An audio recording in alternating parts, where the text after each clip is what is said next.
Shalom, selamat pagi Bapak Ibu Saudara yang dikasihi oleh Tuhan. Haleluya. Puji Tuhan ya. Saya berharap Bapak Ibu semua dalam kondisi yang sehat walafiat. Puji Tuhan.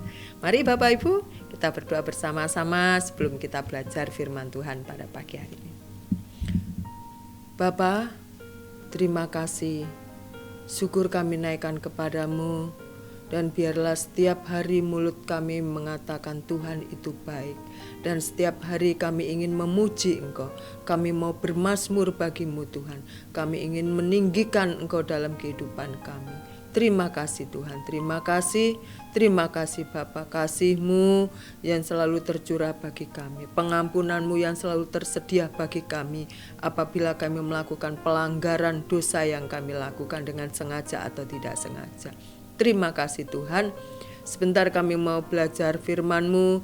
Biarlah firman ini tumbuh dalam kehidupan kami dan hidup kami membuahkan buah bagi kemuliaan nama-Mu. Baik dalam kehidupan kami sehari-hari maupun dalam pelayanan kami. Di dalam nama Tuhan Yesus, haleluya. Amin.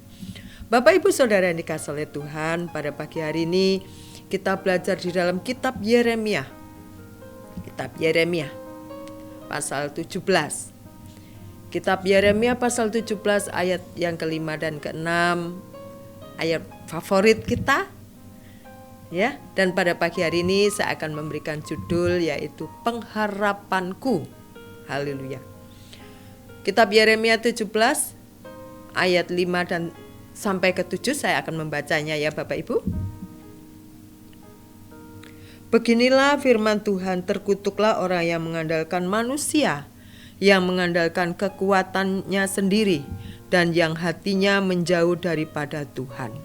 Ia akan seperti semak bulus di padang belantara. Ia tidak akan mengalami datangnya keadaan baik. Ia akan tinggal di tanah angus di padang gurun, di negeri padang asin yang tidak berpenduduk. Diberkatilah orang yang mengandalkan Tuhan, yang menaruh harapannya pada Tuhan. Puji Tuhan. Bapak Ibu Saudara yang dikasihi oleh Tuhan, Nabi Yesaya bukan tidak ada alasan menyampaikan firman Tuhan kepada orang-orang Israel di suku Yehuda pada waktu itu. Kenapa? Pasti ada masalah di dalamnya. Mari kita belajar bersama-sama. Di dalam Yeremia 17 ayat yang pertama mengatakan begini dengan perikop. Pergumulan Nabi oleh karena bangsa yang berdosa. Dosa Yehuda telah tertulis dengan pena besi yang matanya dari intan, terukir pada loh hati mereka dan pada tanduk-tanduk mezbah mereka. Begini bunyinya. Sebagai peringatan terhadap mereka, mezbah-mezbah mereka dan tiang-tiang berhala mereka. Memang ada samping pohon yang rimbun di atas bukit yang tinggi, yakni pegunungan Padang. Saya lanjutkan ketiga. Harta kekayaanmu dan segala barang perbendaraanmu akan kuberikan dirampas sebagai ganjaran atas dosamu di segenap daerah. Bapak Ibu Saudara yang dikasihi oleh Tuhan, Nabi Yeremia menyampaikan kepada orang-orang Yehuda atas apa yang Tuhan kehendaki dalam kehidupan mereka. Ya. Ayat yang kelima ini punya alasan kuat. Dengan Tuhan mengatakan terkutuklah orang yang mengandalkan Tuhan, bukan tidak ada alasannya. Ayat yang kedua sebagai peringatan terhadap mereka orang-orang Yahudi. Maksudnya bukan Yahudi, orang Israel dari kelompok Yehuda maksud saya. Mezbah-mezbah mereka dan tiang-tiang berhala mereka. Ya, memang ada di samping pohon yang rimbun, di atas bukit yang tinggi, yakni pegunungan di padang. Ternyata orang-orang Yehuda ini telah membuat berhala ataupun patung sesembahan mereka.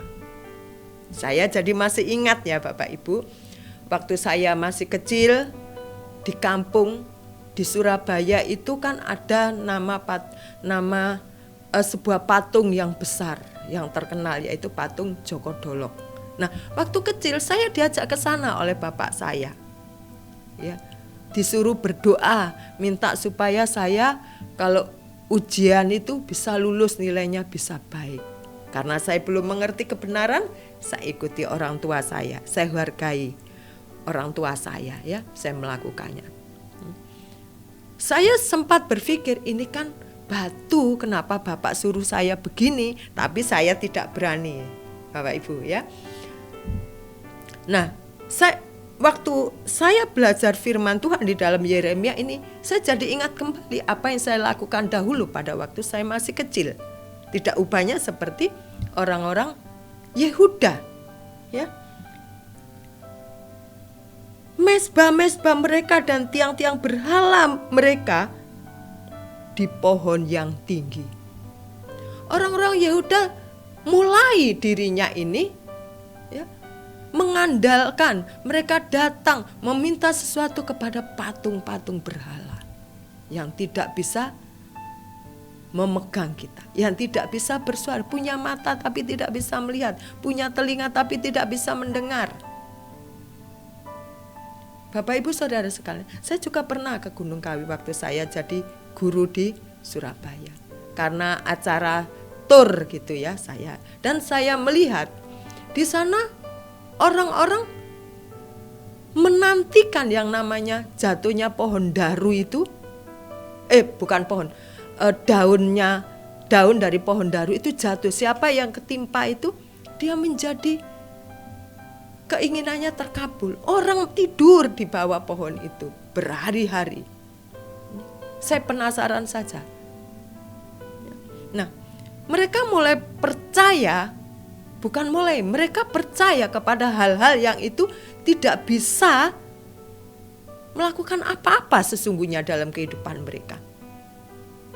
Seperti tadi saya katakan, saya datang ke patung itu, lawang patung itu berupa batu, bukan kayu, batu besar berbentuk seperti manusia. Atau seperti di Gunung Kawi itu, orang kalau kejatuhan daunnya pohon daru itu, dia akan tercapai keinginannya. Tapi kalau mereka tidak melakukan apa-apa, cuma tidur saja, apa yang harus dihasilkan? Bapak Ibu Saudara sekalian yang dikasihi oleh Tuhan, kita belajar dari orang-orang Yehuda ini, bahwa mereka mulai mengesampingkan Tuhan, bahwa mereka mulai mengandalkan dewa-dewanya atau patung-patung. Mengapa sih dikatakan di dalam ayat yang kelima, terkutuklah orang yang mengandalkan manusia? Apa maksud Tuhan? Tetapi yang pasti, kalau kita mengandalkan manusia, kita ini akan ada dalam pengendalian mereka. Kita dikendalikan oleh mereka kalau kita mengandalkan dia. Karena kan kita merasa dia yang bisa menolong kita, dia yang bisa menyelesaikan hidup kita. Makanya kita berharap kepada dia. Tapi kalau sewaktu-waktu dia tidak bisa melakukan seperti yang kita inginkan, kita menjadi rugi, kita menjadi kesal. Tetapi sesungguhnya yang kita lakukan ini adalah salah. Amin Bapak Ibu, termasuk saya pernah melakukan itu.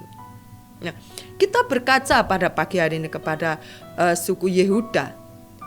Biarlah kita tidak seperti mereka. Ya, bisa saja patung itu bukan berbentuk batu, bukan berbentuk hiasan-hiasan, ataupun bukan, tidak harus berbentuk ukir-ukiran kayu seperti patung berdiri kokoh begitu lalu kita sembah. Tidak. Firman Tuhan mengatakan, terkutuklah orang yang mengandalkan manusia, yang menggantungkan keinginannya atau harapannya itu kepada manusia. Karena manusia itu pasti pernah dan akan mengecewakan kita kalau kita bergantung kepada Tuhan. Ya, kita akan harus mengikuti maunya. Kita tertindas ya, iya. Ya. Makanya di sini dikatakan, kamu menjadi susah, kamu hidupmu menjadi sengsara. Tetapi tetapi firman Tuhan kembali memberikan peringatan kepada kita untuk diberkatilah orang yang mengandalkan Tuhan, yang menaruh harapannya pada Tuhan. Ya. Waktu bangsa Israel keluar dari tanah Mesir menuju ke tanah Kanaan, yang diandalkan oleh Musa, pengharapannya hanya kepada Tuhan. Sampai Musa berhasil membawa keluar bangsa Israel dari Mesir menuju ke tanah Kanaan, meskipun dia sendiri tidak sempat, tidak bisa menikmati tanah perjanjian itu karena kesalahan Musa. Tetapi Musa berhasil. Kenapa Musa berhasil? Karena memang kita melihat dan kita belajar dari Musa. Musa ini benar-benar percaya kepada Tuhan, menaruh harapannya, bergantung kepada Tuhan. Bapak Ibu Saudara yang dikasihi oleh Tuhan, pada pagi hari ini kita belajar dari orang Israel keturunan Yehuda ini, supaya kita tidak menggantungkan harapan kita, apalagi masa depan kita, kepada manusia. Kepada siapa? Tuhan. Kok ya kita sebagai manusia yang melakukan, yang aktif apa yang bisa kita kerjakan dan lakukan. Dan kita juga datang kepada Tuhan untuk Tuhan menolong kita, untuk Tuhan campur tangan dalam hidup kita, supaya apa yang kita inginkan, apa yang kita harapkan itu berhasil. Harapan itu kan sesuatu yang belum menurut saya ya, kurang tahu, kalau salah minta maaf. Harapan itu kan sesuatu yang belum kelihatan, tetapi kita sudah berkeinginan untuk memiliki itu, untuk meraih itu, sehingga kita menjadi terpacu, kita menjadi semangat, kita menjadi aktif. Untuk apa? Untuk bisa menggapai cita-cita kita, menggapai harapan kita. Amin Bapak Ibu. Dan saat ini saya sudah menemukan harapan saya, yaitu Yesus.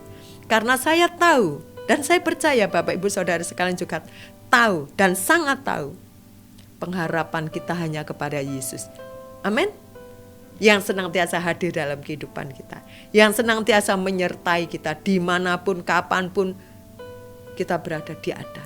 Nah, itulah yang kita andalkan. Kita kembali pada pagi hari ini belajar dari suku Yehuda agar kita tidak seperti mereka, tetapi kita semakin kokoh, semakin bergantung, semakin percaya dan mengandalkan Tuhan yang menjadi harapan kita. Amin Bapak Ibu.